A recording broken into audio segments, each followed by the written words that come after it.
heard the learned astronomer, when the proofs, the figures were ranged in columns before me, when I was shown the charts and diagrams to add, divide, and measure them,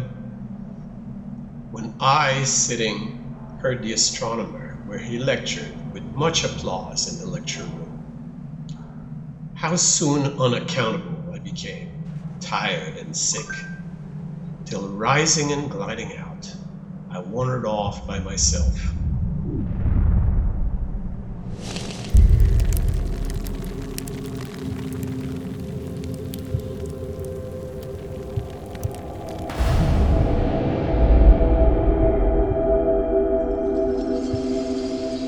In the mystical moist night air,